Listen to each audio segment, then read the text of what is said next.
दोस्तों नमस्कार, मैं कपिल रस्तोगी स्वागत करता हूं आपका आपके अपने चैनल मार्केट स्टडीज़ पर। दोस्तों बात कर रहे हैं टाटा ऑटोकॉम सिस्टम के अंडर काम करती हुई एक company automotive stamping assemblies limited, यानी ये कंपनी जो है ये एनएससी के ऊपर ASAL इसका कोड है और इस नाम से ये कंपनी लिस्टेड है। ये स्टॉक जो है ये आजकल बहुत ज़्यादा चर्चा में क्यों है, अब आपको ये वीडियो देखकर इस के ऊपर पूरी क्लैरिटी मिलने वाली है। आज के दिन की बात करें तो 5% का बड़ा सर्किट देखने को मिला। एक तरफ जहां मार्केट में गिरावट देखने को मिली, वहीं इस स्टॉक ने आज 5% का अपर सर्किट लगाया है। अब 5 दिन के चार्ट पर जब आप इसको देखेंगे तो इसमें 10% की बड़ी गिरावट देखने को मिल रही है। एक महीने में 26% का बड़ी गिरावट हमें इसके अंदर देखने को मिल रही है और ये स्टॉक आपको 26% से ज़्यादा क्रैश होता हुआ दिखाई दिया। लेकिन जब आप स्टॉक में इससे आगे बढ़ेंगे तो 6 महीने में आप देखेंगे कि इसके अंदर 355% का बड़ा रिटर्न लास्ट 6 मंथ में बनाकर दिया है। वहीं जब आप एक साल की बात करेंगे तो एक साल में आपको सरप्राइजिंग फिगर्स देखने को मिलेंगी 1500% के आसपास। तो क्यों ये स्टॉक 15 गुना हो गया एक साल में, ऐसा क्या हुआ था, अब इसको हम लोग समझने की कोशिश करते हैं। लेकिन जब आप 5 साल और मैक्सिमम चार्ट के ऊपर इसे देखते हैं तो इसमें 1700%, यानी ये स्टॉक जो है ये 17 गुना होता हुआ दिखाई दे रहा है। लेकिन 2002 में जब ये स्टॉक आपको लिस्ट होता हुआ दिखाई दिया था, वहाँ से लेकर 2021 तक अगर हम बात करें तो इस स्टॉक ने नील का रिटर्न दिया है, ऑलमोस्ट नील का रिटर्न आप यहाँ देख सकते हैं। इसके अंदर जो रिटर्न है वो किस तरह का है, तो यहाँ जब आपने इसका रिटर्न देखा और उसके बाद आप देख सकते हैं ऑलमोस्ट जनवरी के स्टार्टिंग में -8.12% माइनस में है। वहाँ से इस स्टॉक ने 1700% से ऊपर का रिटर्न दिया है। अब इस स्टॉक के बारे में इन डिटेल समझने की कोशिश करते हैं। तो ये जो कंपनी है ये बेसिकली टाटा मोटर्स की एंसिलरी कंपनी है। टाटा मोटर्स को जो sheet metal stamping, welded assemblies और मॉड्यूल्स पैसेंजर कार और कमर्शियल व्हीकल के लिए चाहिए होता है, वो ये कंपनी बनाती है। ऐसा 95% रेवेन्यू जो है वो इनका टाटा मोटर्स के थ्रू ही आता है। 4 बेसिकली मैन्युफैक्चरिंग प्लांट है इनके, 2 पुणे में, एक गुजरात में और एक पंतनगर उत्तराखंड में देखने को मिलता है। रेवेन्यू का जो सोर्स है उसके बारे में बात करें तो कंपोनेंट असेंबली, सब असेंबली से 82% का रेवेन्यू आता है और टूल्स, डाइज, मोल्ड्स जो होते हैं उससे 5% का रेवेन्यू देखने को मिलता है और बाकी स्क्रैप से 13% का रेवेन्यू निकल कर आता हुआ दिखाई देता है। क्लाइंट की बात करें तो टाटा मोटर्स ही मेजर क्लाइंट है। इसके अलावा फिएट इंडिया ऑटोमोबाइल्स भी इनके क्लाइंट लिस्ट में शामिल है और टाटा मोटर्स से 55% का रेवेन्यू है फिनेंशियल ईयर 20 में। Shifting of plan to achieve operational efficiency during Q4 financial year 21, the company shifted its manufacturing operations located at Chakan plant, Pune, leasehold premise to premise Chakan plant 1 located at Mendhakarwadi, Chakan, Pune. तो ये एक shifting भी यहाँ पर आपको होती हुई दिखाई दी है क्योंकि ऑपरेशन से रिलेटेड ये बड़ी बात थी। The company is taking various cost reduction initiative like negotiations with customers and vendors, blank optimisation, band tolerance, cut to size to coil ratio, grade change, resourcing and changes in product mix. तो आपको last 1 साल से जो इस company में change आते हुए दिखाई दे रहे हैं और जिस वजह से ये स्टॉक जो है ये आपको बढ़ता हुआ नज़र आ रहा है, वो इनके बैक एंड पे जो काम जो इनिशिएट किए जा रहे हैं इस समय, ये उसका रिपरकेशन आपको इस स्टॉक के ऊपर दिखाई दे रहा है। यानी कंपनी जो है वो इस समय इनिशिएटिव ले रही है कॉस्ट रिडक्शन के लिए।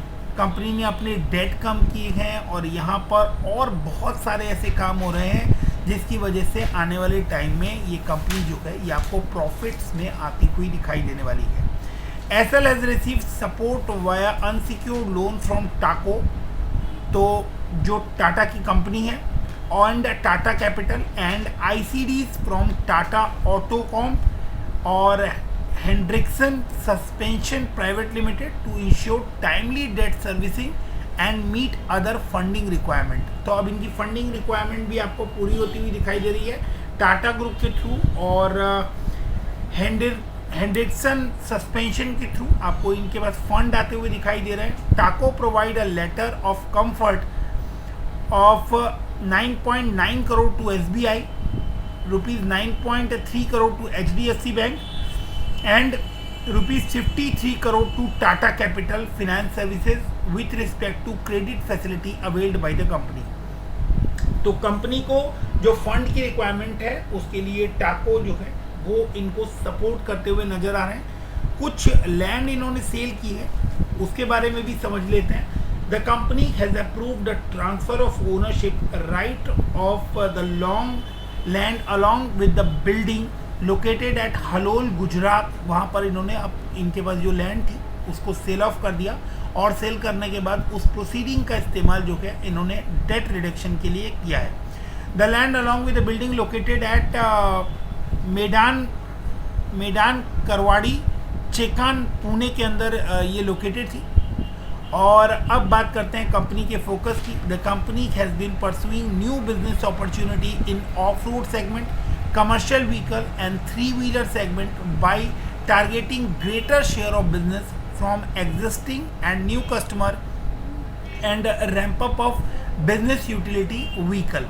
अब इस चीज़ को सरल भाषा में समझने की कोशिश करें तो मैनेजमेंट जो काम करती हुई आपको नज़र आ रही है उसका नेट रिपरकेशन आपको इस स्टॉक पे आता हुआ दिख रहा है। क्यों? क्योंकि अगर फंडामेंटल्स आप इस स्टॉक के देखेंगे तो फंडामेंटल वाइज ये स्टॉक जो है ये आपको इस तरह से मूव करता हुआ दिखाई नहीं देना चाहिए, पर बैकएंड में जो काम हो रहा है और जो फ्यूचर में आपको इसके रिजल्ट एक्सपेक्टेड हैं उसकी वजह से इस स्टॉक में आपको ये तेजी देखने को मिल रही है।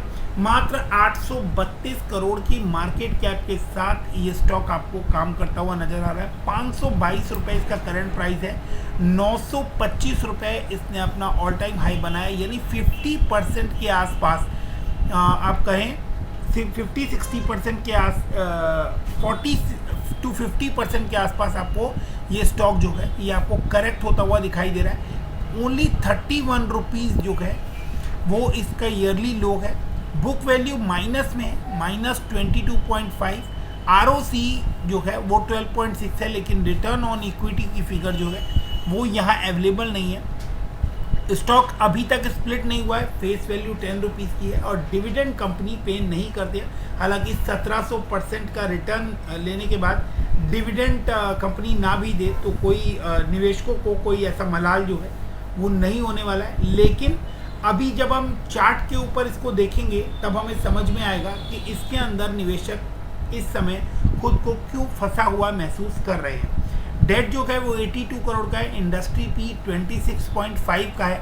चार्ट के ऊपर एक साल के चार्ट को अगर हम देखें तो स्टॉक आपको बहुत खूबसूरत नज़र आ रहा था और ये स्टॉक इस साल की शुरुआत तक आपको एक मैक्सिमम रिटर्न दे चुका था जो कि 925 रुपये था, लेकिन वहाँ से स्टॉक जो है वो बहुत तेज़ी से आपको इसके अंदर रिट्रेसमेंट करेक्शन आती हुई दिखाई दी और स्टॉक जो है वो आपको अपने 200 DMA के लेवल यानी तकरीबन 244 रुपये के लेवल तक या 200 DMA के थोड़ा नीचे ही, क्योंकि 200 DMA जो है वो 266 के ऊपर बनता है, तो उससे भी 20 रुपये नीचे आपको ये स्टॉक आता हुआ दिखाई दिया और 200 DMA के आसपास आके इसने एक शानदार रिकवरी भी दिखाई है। स्टॉक आपको 700 रुपये के ऊपर जाता हुआ दिखाई दिया और करेंटली आपको ये अपनी 50 DMA की लाइन को टच कर यहाँ पर भी आप देख सकते हैं 50 DMA की लाइन पर इसने 50 DMA की लाइन से एक रिकवरी ली है। यहाँ 50 DMA की लाइन को एक रेजिस्टेंस की तरह इसने फेस किया था और अभी आप देख सकते हैं 50 DMA की लाइन के ऊपर ही आपको ट्रेड करता हुआ ये नज़र आ रहा है। तो 50 DMA को इसने शॉर्ट टर्म में एक स्ट्रॉन्ग सपोर्ट और रेजिस्टेंस की तरह होल्ड किया हुआ है एंड 200 DMA को लॉन्ग टर्म सपोर्ट के तौर पर क्लियर कट यहाँ पर हमें देखने को मिल रहा है। कंपनी ने डेट रिड्यूस किया है और अच्छा क्वार्टर एक्सपेक्ट कर रही है और बाकी जो एस्पेक्ट है कंसर्न है वो आपको लो इंटरेस्ट कवरेज रेशियो और एक अदर इनकम जो है वो इंक्लूड है अर्निंग्स में। अभी उसके बारे में बात करते हैं। सबसे पहले अब क्वार्टरली रिजल्ट पर चलें तो क्वार्टरली रिजल्ट में आपको रेवेन्यू इंक्रीज होती हुई दिखाई देना स्टार्ट हो गई है जून 21 के बाद से। जून में आपको रेवेन्यू में फॉल आता हुआ दिखाई दिया था। जून से पहले आपको रेवेन्यू बढ़ती हुई नजर आई थी। जून 20 में 15 करोड़, 77 करोड़, 112 करोड़, 135 करोड़ तक गई थी। वापस जून में जब सेकेंड टाइम लॉकडाउन लगता हुआ दिखाई दिया था उस समय 94 करोड़ जो है आपको रेवेन्यू देखने को मिली थी क्वार्टरली रेवेन्यू। वहाँ से 148 करोड़, 162 करोड़ और मार्च 22 में 200 करोड़ का आंकड़ा टच किया है रेवेन्यू ने, जो कि प्रीवियस सभी क्वार्टर से आपको बढ़िया नज़र आता है, सभी क्वार्टर से ज़्यादा नज़र आता है। लेकिन यहाँ एक बात जो है वो परेशान करने वाली है कि इनका जो ऑपरेटिंग प्रॉफिट है वो इतना अट्रैक्टिव निकल कर नहीं आ रहा है। हालांकि अगर हम 2019 से लेकर सितंबर 2020 तक की बात करें तो इस ड्यूरेशन में आपको ऑपरेटिंग लॉसेस देखने को मिल रहे थे 2%, 3%, 62% तक भी। लेकिन अब जो ऑपरेटिंग प्रॉफिट निकल कर आ रहे हैं वो देखने को मिल रहा है। लेकिन ऑपरेटिंग मार्जिन जो है उनकी परसेंटेज आपको डिक्रीज होती हुई दिखाई दे रही है। स्टार्टिंग में मार्च 21 लास्ट ईयर से कंपैरिजन करें तो लास्ट ईयर आपको 6% का ऑपरेटिंग मार्जिन देखने को मिला था, जो कि इस क्वार्टर में सिर्फ 1% के आसपास देखने को मिल रहा है। नेट प्रॉफिट या प्रॉफिट के अंदर आपको कोई बड़ी फिगर देखने को नहीं मिल रही है except this 64 crore other income. तो इसकी वजह से इस स्टॉक में जो है अगर ये जो 64 करोड़ है इसको हाईलाइट करने की वजह से, क्योंकि अगर आप इन डिटेल नहीं जानते हैं तो ये पता लगेगा कि इस क्वार्टर के अंदर सडनली 60 करोड़ का प्रॉफिट हुआ है, तो ऐसे शो होता है कि कंपनी ने कोई बहुत बड़ी कोई अचीवमेंट हासिल कर ली है। लेकिन यहाँ पॉइंट ये है कि ये एक अदर इनकम है, और अदर इनकम का मतलब हुआ कि इस इनकम की कंसिस्टेंसी के ऊपर आप श्योर नहीं हो सकते। माइट भी ये आपको नेक्स्ट क्वार्टर में 164 करोड़ जाता हुआ दिखाई दे या फिर ये आपको जीरो होता हुआ दिखाई दे, जैसा कि प्रीवियस क्वार्टर यानी दिसंबर 21 में देखने को मिलता है। तो ये एक वन ऑफ एक्सेप्शनल आइटम है जिसकी वजह से आपको इस स्टॉक के अंदर एक हाइप क्रिएट किया जा रहा है और लोग इस प्रॉफिट को देखकर और डिटेल में ना जाकर इस स्टॉक को बाई करना स्टार्ट कर रहे हैं। तो ये सारी चीज़ें जो है ये आपको बारीकी से समझनी चाहिए। कंपनी डेवलपमेंट क्या कर रही है, कंपनी डेट रिडक्शन कर रही है, अपनी कॉस्ट कटिंग कर रही है, ये पॉइंट्स हो सकते हैं किसी स्टॉक में तेजी आने के लिए। लेकिन एक अदर इनकम की वजह से स्टॉक प्रॉफिट में आ गया है, उसकी वजह से अगर आप स्टॉक में बाइंग करना चाहते हैं तो इस समय आपको इस चीज़ को लेकर एक अलर्ट अपने आप को दे देना चाहिए।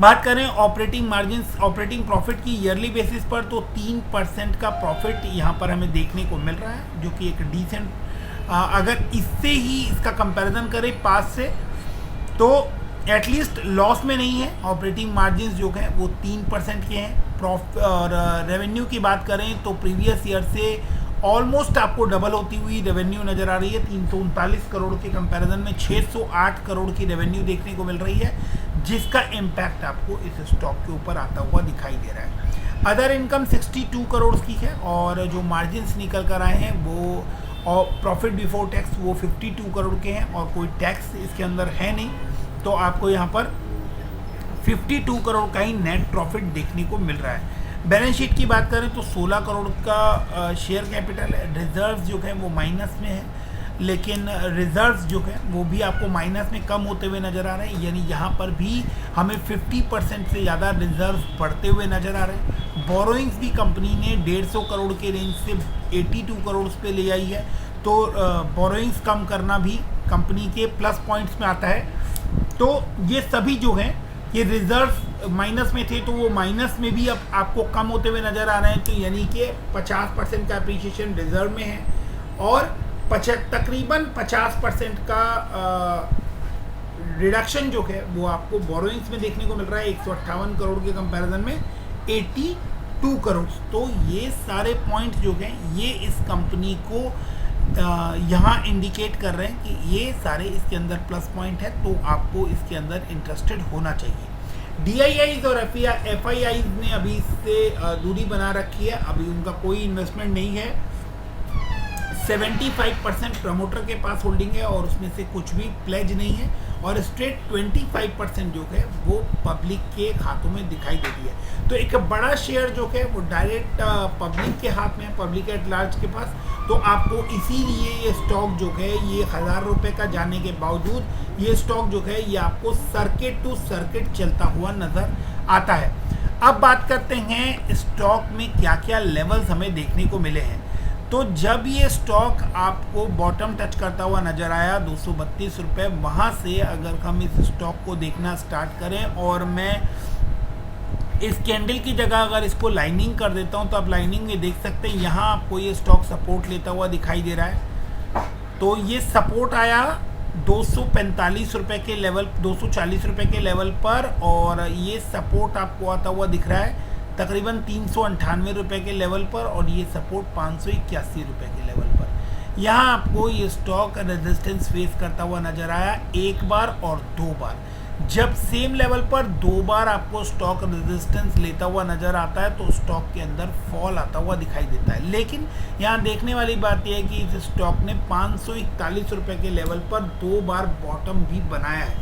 वहाँ से स्टॉक ने रिकवरी लेने की कोशिश की, लेकिन 610 रुपये का लेवल जो है ये इसको क्रॉस नहीं कर पाया, वहाँ से रिट्रेस होता हुआ दिखाई दिया, और जो लेवल है 540 रुपये के आसपास उसको अब की बार ब्रेक करता हुआ नजर आया। नीचे आकर इस स्टॉक ने तकरीबन 495 रुपये के 500 रुपये से नीचे के लेवल्स देखे, और अभी ये वापस एक बार इन लेवल्स को टेस्ट करने के लिए जा रहा है। 522 रुपये के आसपास है, तो 540 रुपये के ऊपर वापस आपको खरीदारी लौटती हुई नज़र आ सकती है।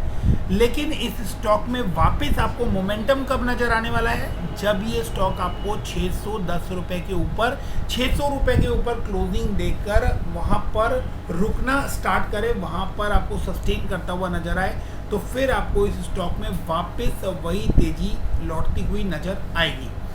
जो इनका काम है वो काफ़ी डिमांडिंग है, और टाटा मोटर्स जो है वो आपको मारुति या अभी जो इंडिया में बाकी ऑटो कंपनीज हैं उनके कंपैरिजन में टाटा मोटर्स जो है वो इस समय सबसे अट्रैक्टिव स्टॉक नज़र आता है। टाटा मोटर्स के जो व्हीकल्स हैं उनको लेकर इस समय जो क्रेज़ मार्केट में बना हुआ है, चाहे आप देख सकते हैं नेक्सॉन हो या और भी कोई गाड़ी जो आप देख सकते हैं, उन सभी गाड़ियों में आप ये देखेंगे कि इनके जो मॉडल्स निकल कर आ रहे हैं वो मारुति, हुंडई या बाकी जितनी कंपनीज हैं उनके कंपैरिजन में आपको बहुत ही एक्स्ट्रा ऑर्डिनरी फीचर्स और लुक्स के साथ वो गाड़ियाँ आ रही है। रीज़न क्या है कि जैगवार और लैंड रोवर जो इन्होंने परचेज़ की थी, अब उसकी टेक्नोलॉजी का बेनिफिट जो है वो टाटा मोटर्स की दूसरे व्हीकल्स के ऊपर, चाहे वो पैसेंजर हो या कमर्शियल व्हीकल हो, उसके ऊपर आपको आता हुआ नज़र आ रहा है। तो ये सारी चीज़ें जो हैं ये इस कंपनी को इनडायरेक्टली सपोर्ट करती हुई नज़र आ रही है। अब आपको किस लेवल पर इस स्टॉक को बाइंग करना चाहिए, सबसे पहले 540 के ऊपर ही आप इसे बाइंग करें, और 610 के ऊपर फाइनली आप अपनी बाइंग कंप्लीट करें। तो बाइंग स्टार्ट कर सकते हैं 540 के लेवल से, और बाइंग जो है वो आप फाइनल कर सकते हैं, मतलब अपनी फाइनल क्वांटिटी जो आपको खरीदनी हो वो 600 एंड अबव खरीदें। फ्रेश कमजोरी आपको कब देखने को मिलेगी, तो एक बहुत स्ट्रॉन्ग लेवल यहाँ बनता हुआ नज़र आ रहा है 447 पर, जिसके ऊपर इस स्टॉक ने एक स्ट्रॉन्ग रेजिस्टेंस फेस किया है, और यहाँ आप देख सकते हैं एक स्ट्रॉन्ग सपोर्ट भी लिया है। तो ये जो लेवल है ये एक मेक और ब्रेक लेवल के तौर पर यहाँ पर साबित होने वाला है, जिस लेवल के नीचे आपको फ्रेश कमजोरी नज़र आने वाली है, और इस लेवल के ऊपर अगर ये स्टॉक रहा, यानी 447 के ऊपर जब तक ये ट्रेड कर रहा है, तब तक आपको इस स्टॉक के अंदर मजबूती देखने को मिलेगी। RSI की बात करें तो 52.19 का है। RSI मतलब रिलेटिव स्ट्रेंथ इंडेक्स, अगर उसकी बात करें तो 52.19 का है, एंड 50 एंड अबव जब RSI होता है तो इट मीन्स कि आपको चार्ट के ऊपर अभी स्ट्रेंथ मौजूद है, यानी आज के दिन में जो आपको सर्किट लगता हुआ नजर आया है, इसकी पूरी चांसेस है कि ये सर्किट आपको कंटिन्यू होता हुआ दिखाई दे। वैसे भी ये सर्किट जो है ये आज आपको क्लोजिंग वाले डे पर लगता हुआ नज़र आया है, और वो भी तब जब मार्केट में आज एक फॉल दिखाया है, एक गिरावट दिखाई है, और कल भी एक बड़ी गिरावट हमने देखी थी।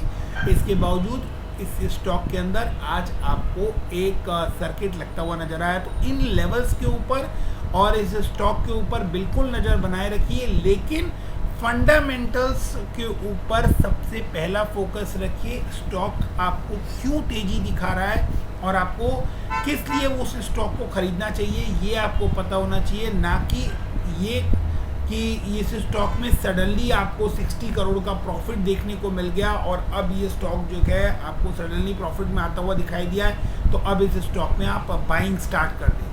बाइंग स्टार्ट करने के लिए जो रीजंस आपको वीडियो में बताए हैं, उन रीजंस के ऊपर वर्कआउट कीजिए, अपनी स्टडीज़ कंप्लीट कीजिए, अपने फाइनेंशियल एडवाइज़र से बात कीजिए, देन ओनली अपने रिस्क एपेटाइट को चेक कर ही आप स्टॉक में निवेश करें। कोई सुझाव हो तो कमेंट सेक्शन में दीजिएगा। मिलते हैं अगले वीडियो में, तब तक के लिए थैंक यू वेरी मच।